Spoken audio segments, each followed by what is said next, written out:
Oh, say, can you see by the dawn's early light? This is Eric Pepke for Dead Man Video. Now this video, I've got to give you some warnings about it. First of all, it's going to include some actual political and legal analysis. That should be enough to scare most of you who accidentally clicked off.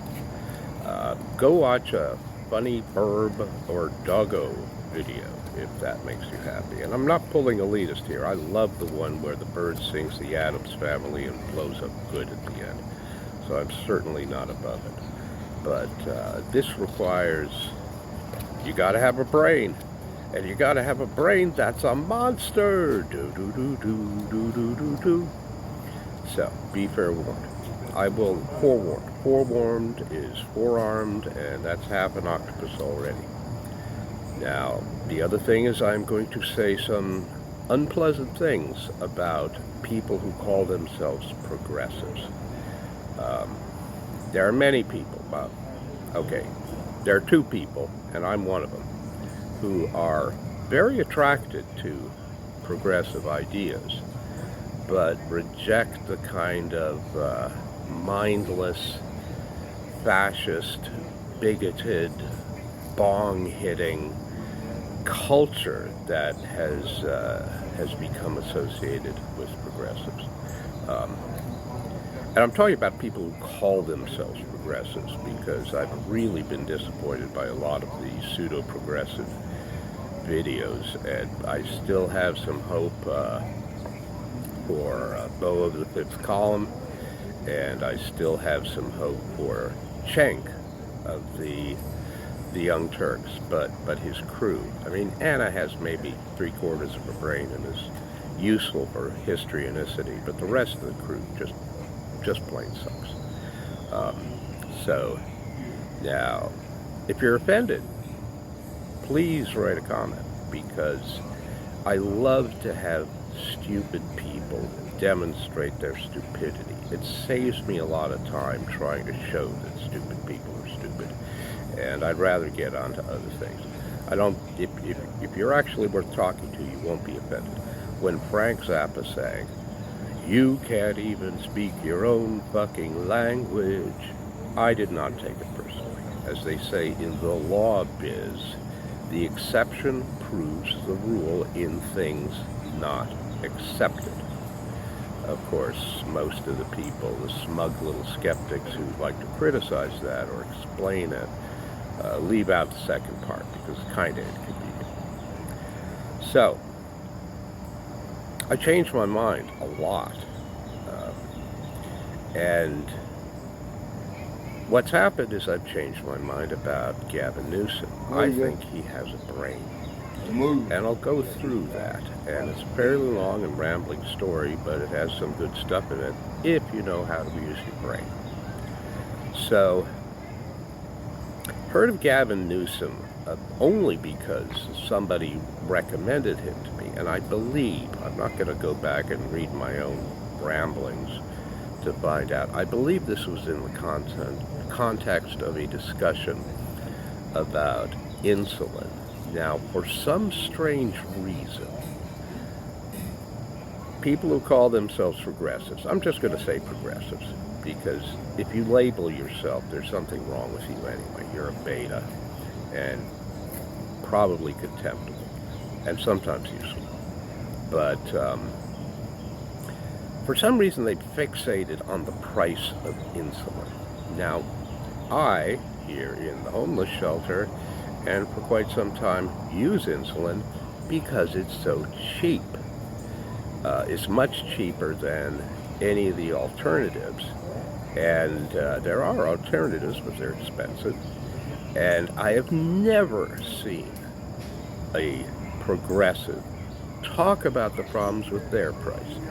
Now, I don't know what the best thing is on the market now, but years ago, I was taking glyburide, and it was just too expensive for me.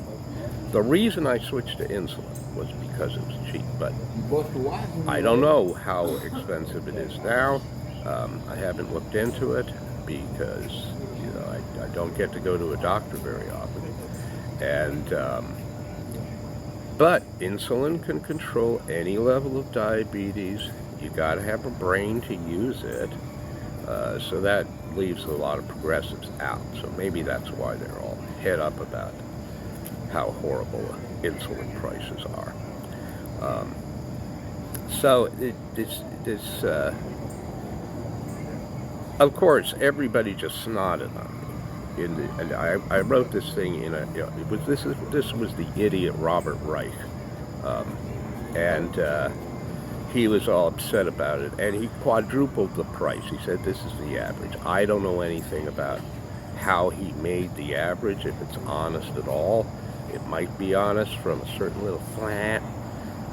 So I got snotty responses. And then one guy called Death Within 10 Steps, which is nicely similar to my name, asked a simple question. It just said, how often do you have to buy a file? And I said, once about a month. Sometimes it's 3 weeks because I use a sliding scale. You know, it's that brain thing going on.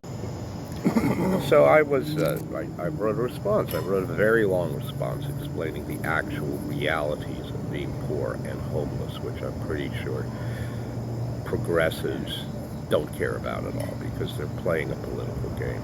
And he thanked me for it, and he said, well, I still think it's horrible that insulin prices are so high. Never mentioned opioid. So I wrote a response saying, basically, you want to do something real? Start by looking at and sharing my videos. You want to have a token, a smile? Well, you know, when you get stuffed into the ovens, I'm going to make human ash ales, have human ash angels out of you. Now, in another thread, I got something that's maybe a small particle of brain that had become accidentally lodged in his skull. And he said something about I was talking about candidates for the Democratic Party and for president. And somebody said, well, how about Gavin Newsom? He has made insulin cheaper for Californians. So, yay, he's made the cheapest thing available to poor people, even cheaper, which will have no effect on their budget whatsoever. Wow, I'm supposed to be impressed.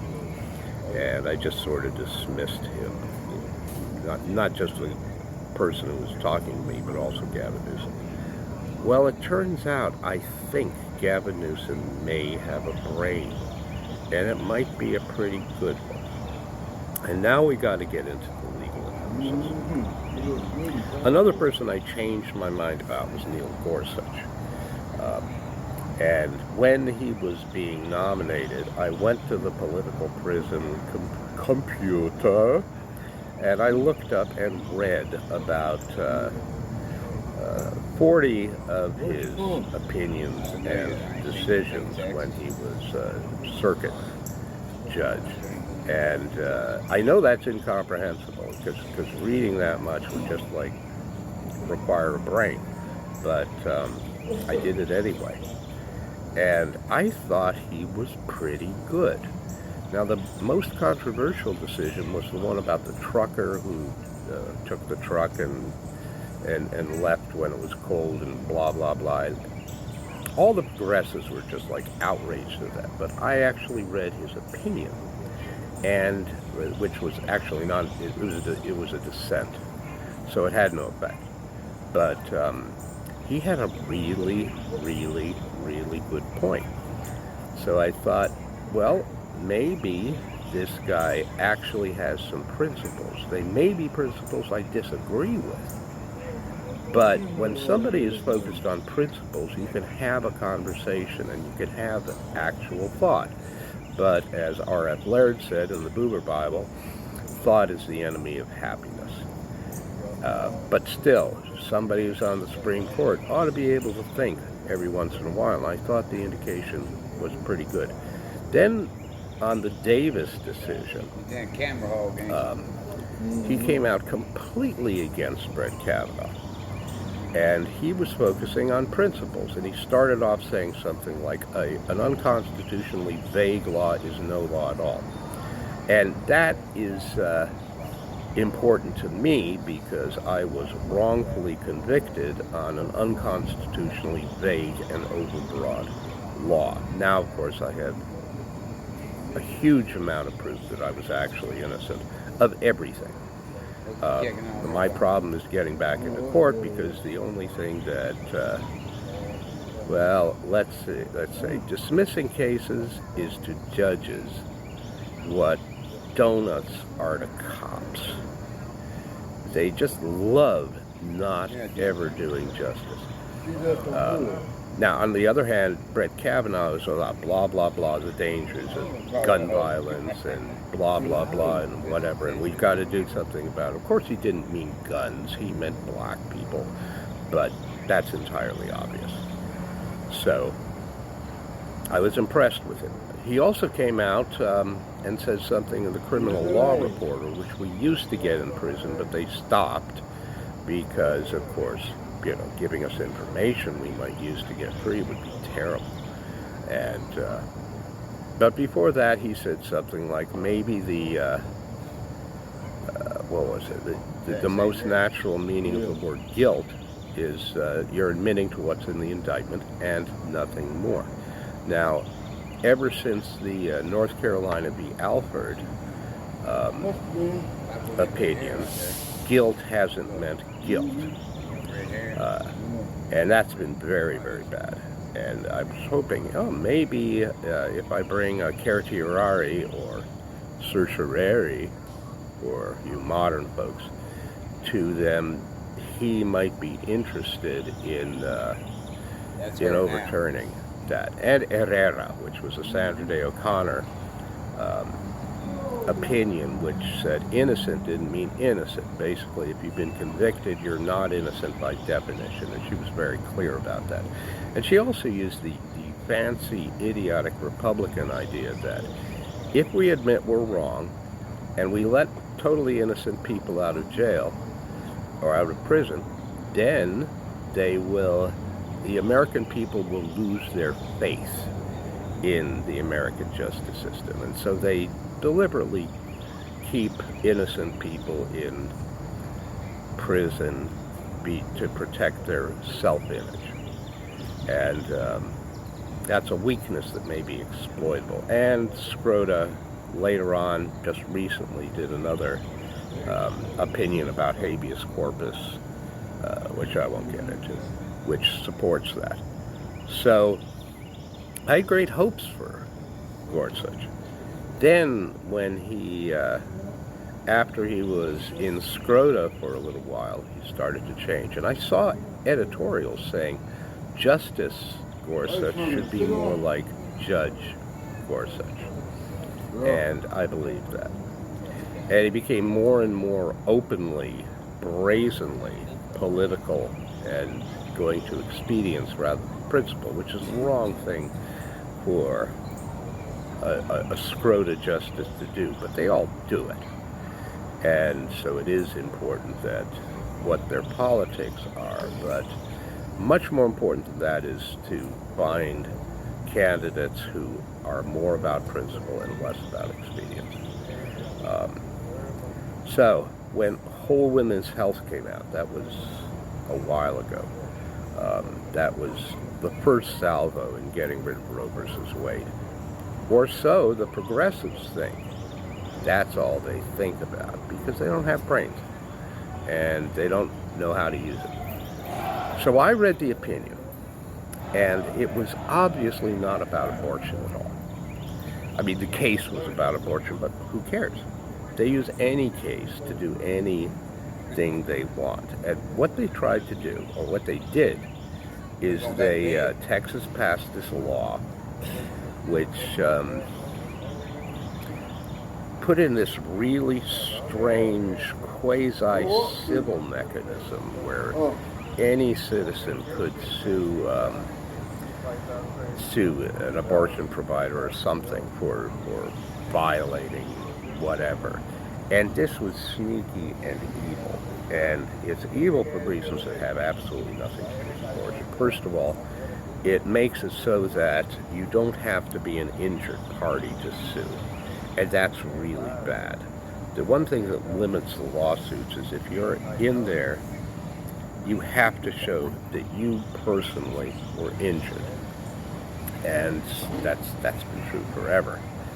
And, well, by true, I mean ostensibly true. At least there was a principle that you might conceivably get some judge to stick to. It's quasi-civil. You can do it. Doesn't matter who you are. Doesn't matter what your relationship is. That's bad. The other thing that's bad about it is it made it almost impossible to challenge the constitutionality. Now, this is very interesting to me because one of my options is to sue on behalf of a third party for unconstitutional overbred. Now, personally, this opinion actually strengthens that, but I still really don't like it because it's kind of a wild card. Immediately after I read the opinion, I know that's incomprehensible to progressives to read anything, but I did it anyway. Mirabile fucking dictum. I immediately saw how this could be applied to gun control legislation. And I wrote a lot of things on YouTube even that talked about this. So this could be used for anything like mumble gun control. And progressive responses were like making snarky comments about my stutter. That's the level of ratiocination that goes on amongst progressives. So finally, Gavin Newsom has come out and actually done it in a pretty canonical way, in a way that follows this. And eventually, Scrota is going to have to distinguish it, which they're going to do. But when they distinguish it, it makes them look stupid. And I look forward to that. It will have no effect on progressives because they won't read it. They'll just go along and beta-like follow their leaders blindly, and their leaders are, I don't even have words for that. That's really unusual. But anyway, Gavin Newsom does have a brain. If a miracle happens and he becomes president, I predict he's going to be a good one. And I do not trust myself with my predictions because I'm wrong. I was wrong about Gorsuch. But I learn, unlike mindless sheeple progressives. And that's all I have to say.